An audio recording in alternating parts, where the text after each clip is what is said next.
Gente, gravíssimo, é inacreditável, inaceitável. A porta-voz do Trump, Karoline Leavitt, diz o seguinte, que o Trump já aplicou tarifas e sanções contra o Brasil para proteger a liberdade de expressão e que não terá medo de usar o poder econômico e militar contra o Brasil. The Vice President of the United States and the entire Trump administration, which is why we have taken significant action with regards to Brazil in the form of both sanctions and also leveraging the use of tariffs. So I don't have any additional actions to preview for you today, but I can tell you this is a priority for the administration, and the President is unafraid to use the economic might, the military might of the United States of America. Isso aqui é um ataque violento ao nosso país, à nossa soberania. Isso aqui não é aceitável, isso aqui. Agora, isso aqui mostra o que esses canais, o que essa família Bolsonaro está articulando contra os interesses nacionais. Chegar a falar em intervenção e poder militar. Eu quero ler aqui todo o trecho da fala dessa porta-voz, que deve ser, aqui para nós, uma figura totalmente desqualificada e despreparada para falar tamanha sandice. Diz ela o seguinte, que a liberdade de expressão é a questão mais importante do nosso tempo e que Trump enfrentou censura para retornar à presidência e leva essa questão a sério. É por isso que tomamos ações significativas em relação ao Brasil, na forma de sanções e também utilizando tarifas para garantir que países ao redor do mundo não punam seus cidadãos dessa forma. Gente, e continua, diz que Trump está protegendo os interesses do país. Então, não tenho nenhuma ação adicional para antecipar para vocês hoje, mas posso dizer que essa é uma prioridade para a administração. E o presidente não tem medo de usar o poder econômico e o poder militar dos Estados Unidos da América para proteger a liberdade de expressão ao redor do mundo. Isso aqui é um absurdo total. Ele está acabando com a democracia norte-americana, está acabando com a liberdade de expressão lá, e falar isso no meio de um julgamento independente que está sendo feito aqui pelo Supremo Tribunal Federal. Olha, é hora dos brasileiros e dos verdadeiros democratas saírem em defesa do nosso país. Agora eu chamo a atenção desse crime de traição nacional que está sendo feito por essa extrema-direita, que se associa a interesses norte-americanos e atacam o Brasil dessa forma. Ameaçam, chantageiam. E a nossa resposta é uma só. Nós somos um país independente. Nós somos um país soberano. Nós somos um país que é respeitado em todo mundo por sua democracia e não vamos aceitar nenhum tipo de ingerência. A nossa melhor resposta é continuar esse julgamento independente que vai colocar na cadeia aqueles que tramaram contra a democracia. Esse caso brasileiro e o processo aqui no Brasil continua chamando a atenção da imprensa internacional, seja com editoria e editorial e matéria e cobertura específica no espanhol é o país, seja com menções no Le Monde, no Guardian britânico, ou seja, para mostrar que o mundo está de olho nos caminhos da democracia brasileira nesse processo. E aí se enquadra a fala, agora há pouco, minutos atrás, da porta-voz da Casa Branca, Karoline Leavitt, lembrando que horas antes, quando o ministro Moraes começava a votar, a Embaixada dos Estados Unidos no Brasil repostou um post, na verdade, relativo ao 7 de setembro, com duras críticas ao Alexandre de Moraes, dizendo que o governo americano não hesitaria em impor novas sanções ao Brasil contra quem ataca a liberdade de expressão e tudo mais. Foi nesse sentido a pergunta feita por um jornalista ligado ao MAGA, ao movimento Make America Great Again, e ela disse que a liberdade de expressão, segundo o governo e o presidente Trump, é sem dúvida nenhuma a questão mais importante do mundo de hoje. Lembrando que o presidente, ele mesmo, Trump, teria enfrentado censura no caminho de volta à Casa Branca e que não é por outro motivo também que os Estados Unidos não hesitaram em aplicar sanções contra o Brasil, quer dizer, medidas, usar tarifas contra o Brasil para garantir a liberdade de expressão. Então ela disse apenas que para hoje não tem novas sanções previstas, mas deixou essa porta aberta e usou essa frase que eu achei realmente impressionante, dizendo que os Estados Unidos estão dispostos a usar todo o seu poderio econômico e também militar para garantir a liberdade de expressão no mundo. Ou seja, é a maior potência do mundo de olho no Brasil, assim como no noticiário internacional, mesmo cheio de notícias, a questão brasileira também ganha seu espaço, André. Importante ressaltar que ela frisa o não tem nada para hoje, né? Isso, para hoje, exatamente. Porque não tem nada para hoje. Isso casa trauma com aquela apuração que a gente fez e vem trazendo aqui, de que os interlocutores de Bolsonaro nos Estados Unidos estão esperando para ontem novas sanções. Então, eles estão trabalhando por isso. Eu já contei isso aqui algumas vezes. Depois do julgamento, eles até queriam que fosse na semana passada, não conseguiram. Até perguntei para alguns por que a expectativa deles era durante o julgamento. Eles disseram assim para mim: o nosso timing não é o timing da Casa Branca. Eles sabem o melhor momento. É porque eles estão aguardando alguma medida vinda do Congresso Nacional. E, de uma forma mais específica, o projeto de anistia. O projeto de anistia que ficou para depois do julgamento, mas essa fala da Caroline Leavitt, que é a Casa Branca que o Lins trouxe para a gente, ela é muito grave, ela é uma ameaça, mais uma ameaça, e eu fiquei muito impressionada, Trauman, quando ela diz que esta é uma prioridade para o governo e o presidente não tem medo de usar, então, o poderio econômico e militar dos Estados Unidos para proteger a liberdade. Agora há pouco eu estava vendo na rede social do New York Times uma foto da bandeira dos Estados Unidos, aquela que foi usada na Paulista, no dia 7, e o título da matéria é assim: o novo símbolo da direita no Brasil, e a bandeira dos Estados Unidos. E o Congresso não votar a anistia, a sinalização que a gente está tendo nos Estados Unidos é de que realmente Donald Trump vai apertar ainda mais o cerco em relação ao Brasil. O que pode acontecer numa cena como essa, né? Novas sanções econômicas ou sanções contra os demais ministros da primeira turma, né? E também em relação a bancos brasileiros. É um cenário muito complicado que acaba podendo prejudicar o Brasil. Essa questão de que a nota diz hoje de emprego de força militar, como o Guedin falou, é de uma gravidade enorme. Eu nunca vi numa nota oficial do governo americano citar a possibilidade de uso de força. Ele volta a colocar Donald Trump como se fosse o xerife do mundo, onde não tiver liberdade de expressão do jeito que a gente entende essa liberdade de expressão, porque não se trata disso, é bom a gente destacar muito isso. Nós não está sendo julgado aqui a questão de liberdade de expressão.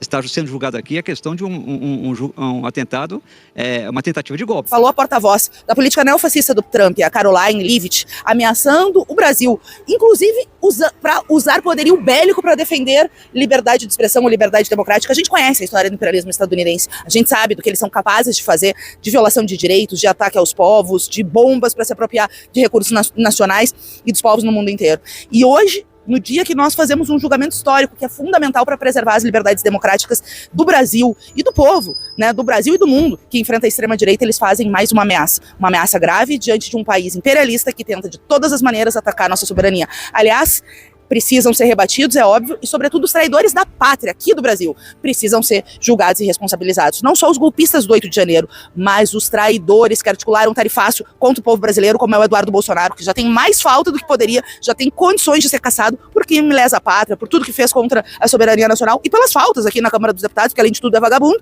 podia ser caçado e ainda não foi. Ou mesmo aqueles que no dia da nossa independência têm a cara de pau de abrir uma bandeira dos Estados Unidos, no dia que é para comemorar a independência do Brasil, e que, aliás, momento para reivindicar uma independência real. A gente vê que a extrema-direita brasileira não tem pruridos. É uma ideologia reacionária da extrema-direita, de ditadura absoluta do capital subordinado ao imperialismo americano. Não passarão. Ouviram do Ipiranga as margens plácidas de um povo heróico, um brado retumbante. Esse é o hino dos patriotas da Shopee que ocuparam as ruas do 7 de setembro. Colocaram uma bandeira gigantesca dos Estados Unidos em plena data de independência do Brasil, a data máxima do nosso país. Eu quero ver no 4 de julho lá nos Estados Unidos, se algum demente tentar colocar uma bandeira do Brasil daquele tamanho no meio de algum ato que eles tenham, o que vai acontecer? Vai ser preso, né? Porque se hoje não falar o inglês perfeito nos Estados Unidos, tá preso. Eu não sei o que o Eduardo Bananinha tá fazendo lá ainda, né? Mas é uma vergonha para o nosso país que aqueles que se apropriaram da bandeira nacional, que se apropriaram do hino nacional, que dizem que são patriotas, utilizem na data máxima do nosso país a bandeira de outro país. Aliás, uma bandeira tirada de um evento em São Paulo, da NFL, paga com dinheiro público da prefeitura fascista de São Paulo. Isso vai ter desenrolamentos ainda, vai ter outras consequências em relação a isso. E o mais importante, Bolsonaro já tomou o primeiro voto de condenação. 43 anos de cadeia, ele e mais 7 atrás das grades. Primeiro votinho, a gente sabe que ele será condenado, ninguém tem dúvida disso, porque as provas são contundentes. As provas foram colocadas para o Brasil inteiro assistir. Ninguém pode dizer aqui que continua apoiando o Bolsonaro porque Bolsonaro não tentou um golpe de Estado. As pessoas que continuam apoiando o Bolsonaro e o bolsonarismo é porque defendem golpe de Estado. É porque defendem o assassinato do presidente Lula. É porque defendem o assassinato do vice-presidente Alckmin. É porque defendem o assassinato do ministro Alexandre de Moraes. Aliás, o Eduardo Bolsonaro disse que vai caçar, foram as palavras dele, a família do Alexandre de Moraes. É uma facção criminosa. O bolsonarismo é uma grande facção criminosa. E é por isso que a liderança tem que estar na cadeia e todos aqueles que tentem atentar contra a democracia do nosso país, que também apodreçam na cadeia. Nós não podemos mais ter diálogo com golpista, com fascista e com facínora. É isso que eles são. E tentaram mais uma vez, no 7 de setembro, tentaram intimidar o nosso país, tentaram intimidar a justiça, tentaram intimidar as pessoas que defendem a democracia desse país. Dessa maneira, brasileiros e brasileiras, nós temos que passar isso a limpo. Nós só teremos paz social quando todos forem punidos na cadeia e ficarem inelegíveis, para que nós tenhamos umas eleições realmente justas, eleições democráticas. Não há paz quando existe medo, quando eles tentam intimidar a população, quando eles tentam intimidar o Ministério Público, intimidar a polícia, intimidar a justiça, intimidar os partidos que hoje defendem a democracia. Teremos aqui um candidato a governo do Estado que é braço direito e braço esquerdo do Bolsonaro. E é contra ele que no segundo turno todos nós temos que nos unir.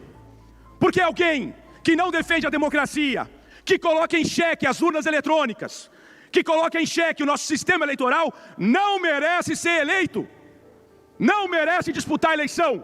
Ele que vá no quartel militar, pegue lá um tanque e coloque aqui na frente do Palácio Piratini. Porque é assim que funciona golpista, é assim que funciona fascista, é assim que funciona quem precisa de textinho pronto para depois desmoralizar o Alexandre de Moraes com um roteirinho na mão, como a gente viu hoje o pré-candidato Luciano Zucco fazendo lá no STF.